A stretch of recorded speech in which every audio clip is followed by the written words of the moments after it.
we had a memorial to Cedar Griffin, and thanks to Mayor Kennedy, he's here tonight also, who's done a huge amount of work in trying to raise awareness and trying to have a famine park memorial open in Galway. He has actually achieved that. The famine park was officially opened last September, 12 months. Now, it's open to Cedar Griffin, a little 6-year-old girl who walked from Ross in near Moycullen, should I say, into Galway in March of 1847 and literally died of starvation in the streets of Galway. So the park is named after Celia, and there is no question about the wording on the plaque. She died of starvation, not a victim of the famine, or starvation. And the park is there. There's also what we call a sailstone, and it remembers the 100 coffin ships that serviced Galway between 1845 and 1850.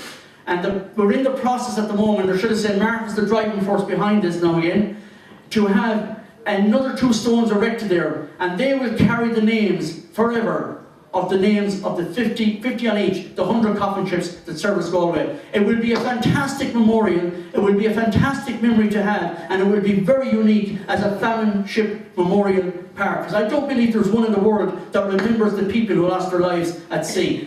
There's a lot of other parks around the world that remember the victims of the famine, but this particular, remembering 2 things. Remember the people of the famine, 3 should I say, the people of the famine in a sense, the children that suffered and died in the famine, which were mainly forgotten about, and the people who lost their lives on the high seas. And just to give you an idea, in 1847 alone, going not to Britain, Canada area, but going to the United States in 1847, the Irish people lost 20,000 men, women and children off the coffin ships. It's little wonder that they are named that.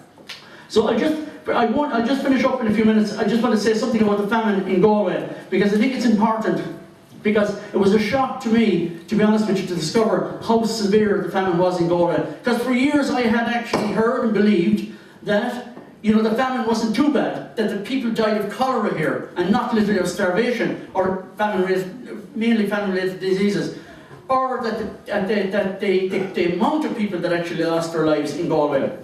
But I can actually, the book is described, it's described parallels for Skibbereen. And I'll just give you 1 or 2 examples of it. Two men called the Fosters, both Williams, father and son, came here in 1846, late 1846. They were here for the winter, sorry, late 1847, they were here for that winter of 1847.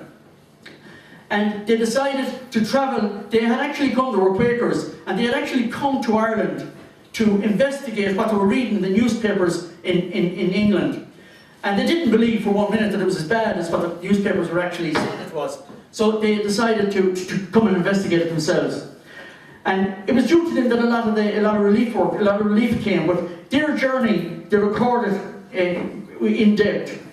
And they said that they expected a serious situation in Connacht, in the west of Ireland, but it defied all exaggeration. They said that they travelled to Clifden by coach, and the day they arrived, they saw a man wheeling a barrow with a corpse in it, begging for somebody to help him to bury his father. That morning, they woke to have breakfast and were told that out in the shed was the remains of a woman who had crawled in there and had been eaten by ravenous dogs. The evictions were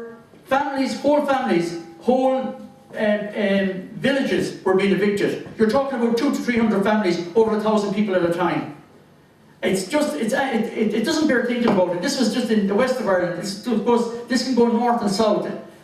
And they travelled then, they decided the next day they would travel all the way to Galway. And they would take in by Moycullen up the Rard way. And they said, you remember the winter 2 years ago and last year? Well, 1847 was worse. It was a worse winter. And the people were in rags, starving, walking along the roads with no shoes.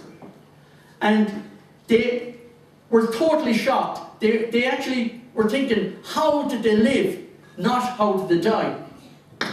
To die would have been an ease for them. They came to a little village called Glan, west of the village of Upderard.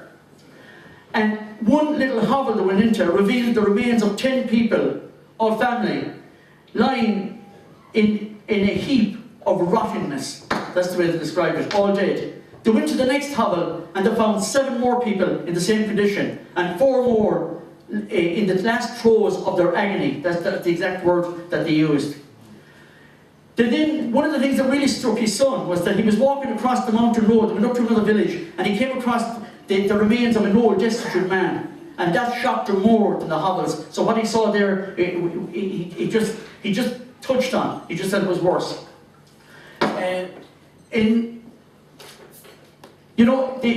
One man described that he met a priest, and he said the priest had told him that he was going down to bury the remains of a family that were in the graveyard from the day before because dogs were eating them.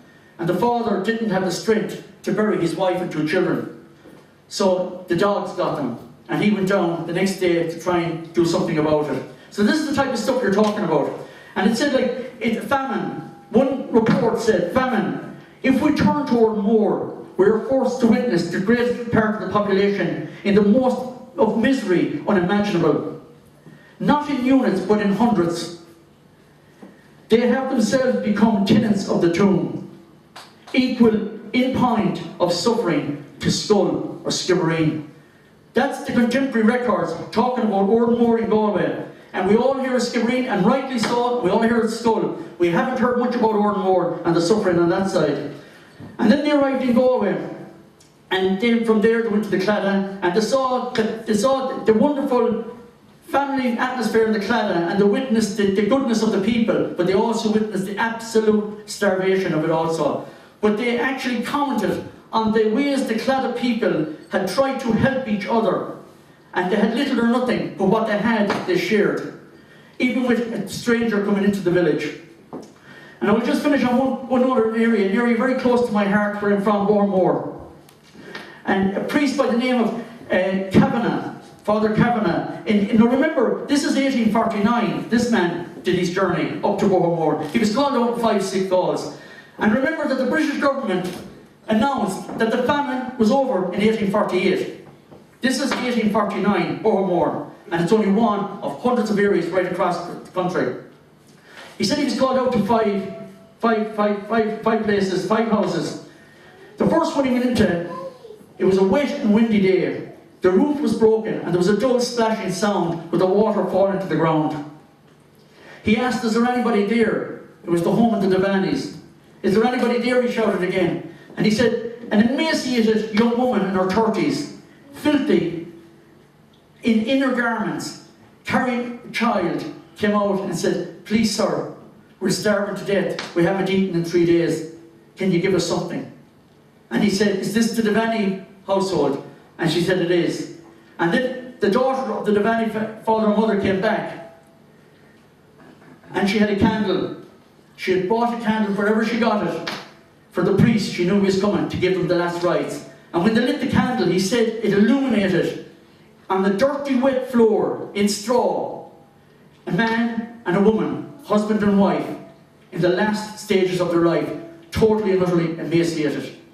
And he said what really got them, there wasn't a chair, a utensil or anything in the house. And he said this man was a well-to-do tradesman before the famine struck. He found the same thing in 2 other houses that he went, in all the houses he went to. But the last, I won't go into the other ones, I don't want to keep me here all night. But he went to another house, and this is what I think this is the most important part for me of the book.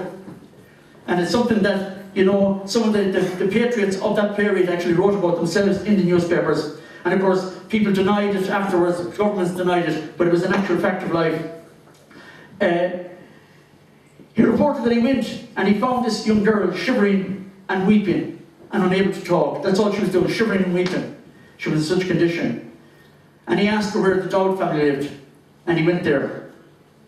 And he said he had never seen or could not describe the misery that this man or what he saw there. He said it's enough to say that he died the following day. And ensured before heaven he died from pure want and starvation. He was buried in the deepest darkness of that stormy night. And his last record into his diary was, and this is what's so important, this is what really brought it home to me. Our town was never fuller of corn and flour and meal, all awaiting export. So the people died of starvation in this country. There was food here. Some of the patriots said there was enough food to feed 18 million people, let alone 9 million. And that's what people forget as well. People say 8 million. There was no over 9 million people here when the famine struck. But with those few words, I'll just finish up. I don't want to hold you here all night. And just to say again, and I sincerely hope I haven't left anybody out. By the way, happy birthday to my son Patrick. He was 30, I won't say your age, Patrick, today. And this night, I won't say how many years ago, Patrick, sorry, I let my own age out. This night, all those years ago, North was having a nice cup of tea in the hospital, feeling well looked after, and I was having a nice pint in the Trappers, equally well looked after. So again, with those few words, I'd just like to thank Lisa again for all her help today, for Peter, and for all the people, for Vincent, sincerely. I hope that I haven't left anybody out, but I cannot emphasise strongly enough how much I appreciate the turnout tonight. It's just absolutely incredible. So with those few words, I said thank you very much.